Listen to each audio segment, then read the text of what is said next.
Hey, great day, everybody. So, this week on kind of a mental moment here, we want to talk about slow productivity. We want to talk about the people are getting burned out from extreme optimization, from this culture that we've had for, a decade and maybe and a half that has always been how much we can do, how hard we're hitting it, how early we're getting up, how late we're staying up, how much we can just boom, boom, boom and make it happen. People are getting burnt out. And we're focusing now on, we're finer focusing on less, and that less creating more value. Instead of creating 8 things that we need to do, we're focusing on 3 or 4, more detailed, more intently, and we're getting more value out of those wins, and we're creating those where we can stack them as to where anymore you're seeing a lot of burnout from doing these half a dozen to 8 to 10 things, and we're trying to make them all go. And when one of them don't work, we're so stressed out that we don't even have the energy to find out why it didn't work, and we're collapsing on ourselves. You're seeing deeper focus these days going forward, deeper focus over multitasking. We're not so much anymore, we don't care as much now about how many balls we can juggle. It's about the value of the balls that we are balancing. If the 2 balls in your hand, one to the other, are 10 times more valuable than having a half a dozen in the air where you could drop it, we're finding more peace, more clarity, and more focus in that. Realistic routines instead of 4 a.m. wake ups.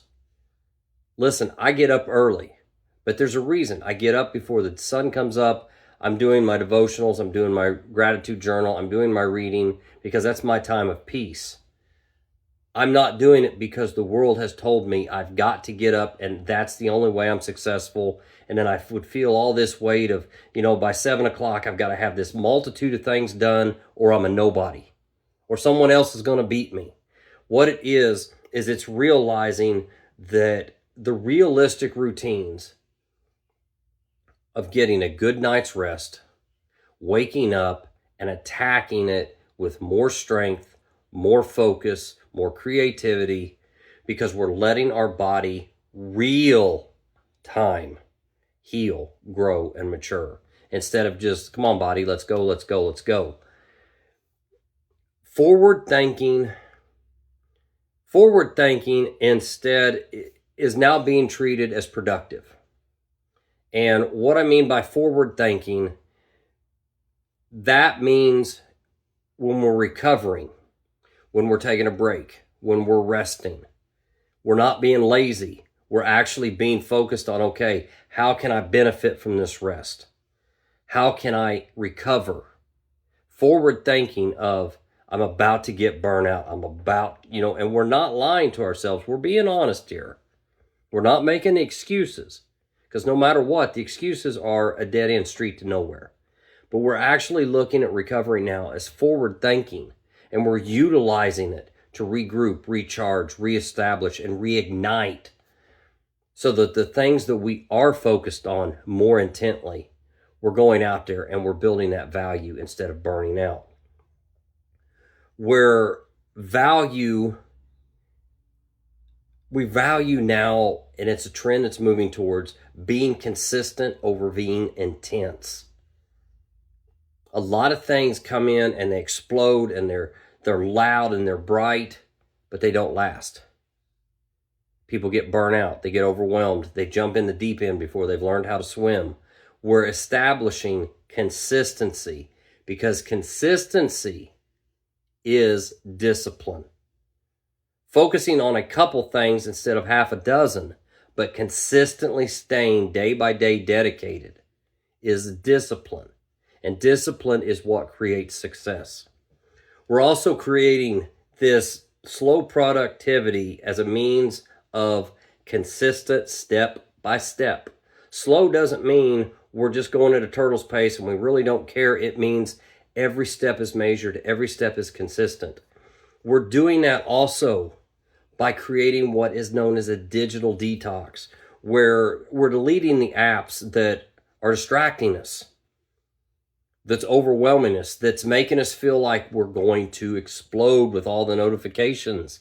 How many times does your phone ding or pling or do, and it's distracting us. It's keeping us from being able to recharge and refocus. I want to encourage you also, what's going on right now is people are finding ways to create screen-free evenings. Moments where they watch a movie, they leave the phone in the bedroom. They put it on a charger by the bed and they leave it and they go watch a movie or they go read a book. People are finding ways now to kind of, even though we don't have the cord, it's cutting the metaphorical cord to something that says, I need you to always be looking at me. And people are finding more peace, more tranquility, more self-improvement reassurance.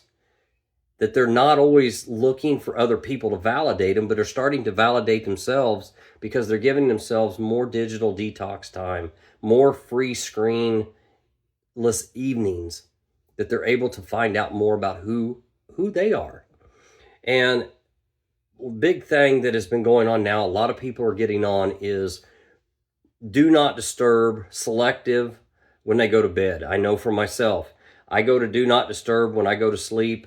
The only exception is my children can contact me. No one else can contact me. The Facebook, social apps, TikTok, whatever you want to call it, any platform, none of them things can notify me for anything until I get up in the morning and I turn that selective do not disturb off. Tiny habits are beating extreme routines. People are learning that you don't have to be extreme to be important. You have to be consistent. The world is turning away from the big flash in the pan to the flame that just keeps burning. And they start to want to know why, because it's consistent, it's structured, it's disciplined. These tiny habits, like drinking water, a little water before you drink coffee, putting something more filtering in before you take something that's caffeinated. 5-minute walks. How long does it take to walk around the block? A lot of times leaving the phone behind, going to the park and taking a 5-minute walk, and instead of listening to your earbuds, listening to the birds chirp or the rabbits and the squirrels jump around through the trees. That kind of mental sound grounding, if you will, getting back to nature. And again, this is all coming back to a slower down form of disciplined productivity, because we're refocusing and rechanneling. Also, just creating a 1-page reading goal. 1, 2, 3 pages. I sit down every morning and I have a book that I read, simply because I want the book in my hand. I want to see the black and white pages. I want to feel it. I want to smell it. I want to be reading. And people are really finding out that this is calming. And it can be a story, it can be self-improvement, it can be religious, it can be geographical, it can be history related. But I encourage you, get out and get a book and spend at least, just read 1 page of something a day.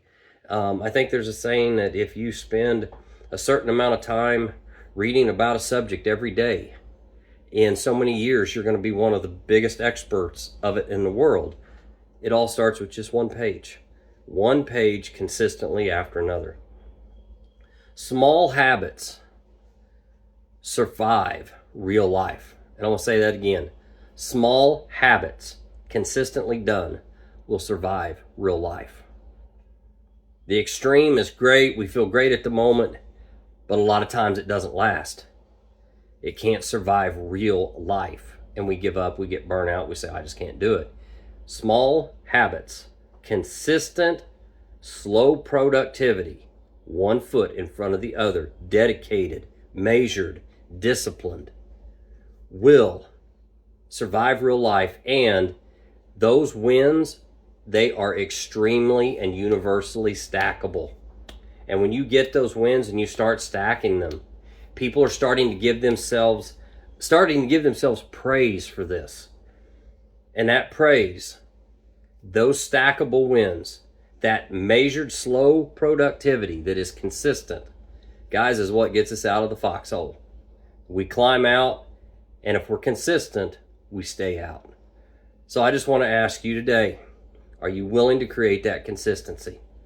Guys, live life, love life, and from the depths of my soul, climb out of that foxhole. Great day, people.